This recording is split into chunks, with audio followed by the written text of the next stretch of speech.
कम से कम समय में ज्यादा से ज्यादा बिजनेस करना है, कम से कम समय में ज्यादा से ज्यादा ये तेल आधारित चीजों को नष्ट करके इसको रिप्लेस करना है हमारे कृषि आधारित चीजों के साथ। तो इस साल हम अपने दुनिया को चीज तेल बनती है उसको 100% रिप्लेस किया जा सकता है ऐसी चीजों के साथ जो कृषि से, जो खेतों से बनेगी, जिसके लिए रॉ मटेरियल हमारा किसान बनाएगा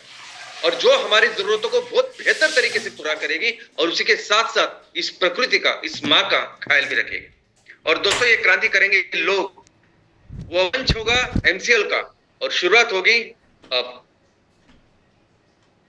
दोस्तों फंडिंग का स्टेटस ये है कि फंडिंग का काम पूरा हो चुका है, ट्रांसफर ट्रांजैक्शन पूरा हो चुका है, फंड हमारे पास आ चुके हैं, अभी सिर्फ कुछ डॉक्यूमेंटेशन करने हैं, उसके बाद हम इस फंडिंग का इस्तेमाल कर सकते हैं और बस 2-3 दिनों में ये सब चीजें आपके सामने होगी और ये फंड का इशू हमेशा हमेशा के लिए मिट जाएगा।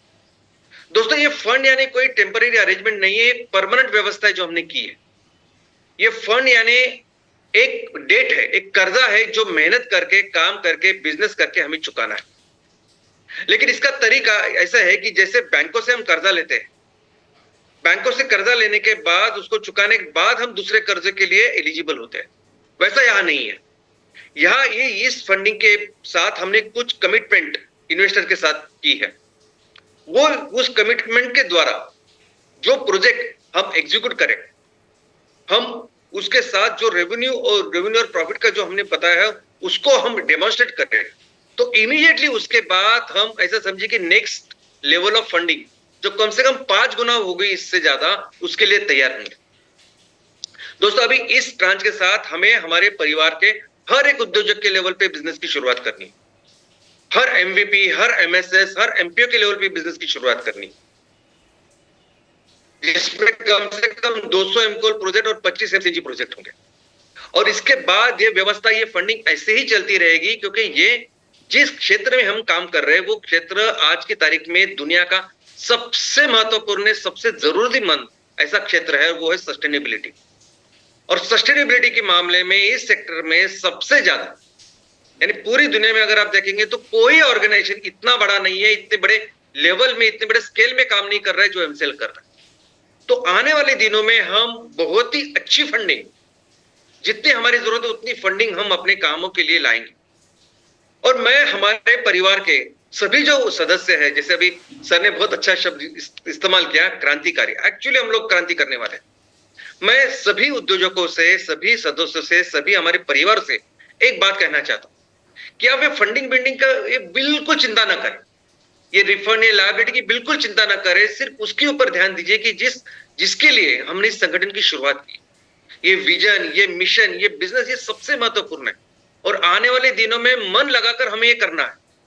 एमसीएल कभी भी कोई भी प्रोजेक्ट, कोई भी बिजनेस खुद करेगा ही नहीं, ये सब आप ही करने वाले। ये सभी फंड, ये सभी व्यवस्था आपके लिए है। आने वाले दिनों में आप ही बिजनेस करने वाले हो, तो सिर्फ उसके ऊपर फोकस कीजिए और आने वाले दिनों में तो ये फंड के इशू पूरी तरह से निकल जाएगा और हम सब लोग मिलकर सिर्फ एक चीज के ऊपर फोकस करेंगे, हमारा मिशन, हमारा बिजनेस। दोस्तों आज इस क्लाइमेट चेंज की वजह से, ग्लोबल वार्मिंग की वजह से और एक संकट आज हमारे देश के सामने खड़ा है और उस संकट का नाम है मोन्था नाम का साइक्लोन, मोन्था नाम का तूफान। मोन्था ये नाम थाईलैंड देश से आया है, थाईलैंड देश के एक खूबसूरत फूल से लिया हुआ नाम है ये मोन्था। लेकिन ये साइक्लोन, ये तूफान बिल्कुल ही खूबसूरत नहीं है, लेकिन ये बहुत ही भयानक ऐसा तूफान है। दोस्तों ये तूफान हमारे इस तट पे बे ऑफ बंगाल, बंगाल का उपसागर, उसमें तैयार हुआ है। बंगाल के उपसागर में बहुत ही लो प्रेशर का एरिया तैयार हुआ है, जो बहुत ही ज्यादा लो प्रेशर है, जिसकी वजह से आजू बाजू के क्षेत्र से बहुत ही तेजी से हवाएं और वो अपने साथ बादल, बारिश सब कुछ लेके आ रहे हैं। और ये धीरे धीरे ये जो लो प्रेशर एरिया, ये हमारे देश के पूर्व तट के ऊपर बढ़ रहा है, जिसकी वजह से हमारे देश के कई सारे राज्यों को अभी खतरा तैयार हुआ है। दोस्तों हवा हाई प्रेशर से लो प्रेशर के ऊपर जाती है, ये एक आम बात है, ये एक आम प्रोसेस है। हमारे पूरे पृथ्वी के ऊपर सभी तरह के पृष्ठभागों के ऊपर, यानी जमीन हो या पानी हो, इसके ऊपर हवा हाई प्रेशर से लो प्रेशर के ऊपर चलती रहती है। हवा की मूवमेंट ऐसे ही पूरी दुनिया में चलती रहती है। यानी दिन में अगर हम देखेंगे तो दिन में ये हवा समुद्र से जमीन की तरफ जाती है, क्योंकि दिन के टाइम में धूप की वजह से जमीन जल्दी तपती है, तो वहां लो प्रेशर एरिया क्रिएट होता है। वैसे ही शाम के वक्त अगर हम देखेंगे तो शाम रात में ये हवा जमीन से पानी की तरफ जाती है, क्योंकि जमीन जितनी जल्दी तपती है उतनी ही जल्दी ठंडी होती है। तो इसीलिए फिर वो हवा ज्यादा हाई प्रेशर से लो प्रेशर एरिया यानी पानी की तरफ चली जाती है। तो ये जो नॉर्मल प्रोसेस है, ये जो नॉर्मल मूवमेंट है, ये बहुत ही ज्यादा इंटेंस होती है, इसकी तीव्रता बहुत ही ज्यादा होती है तब जब ये दोनों के प्रेशर में जो डिफरेंस है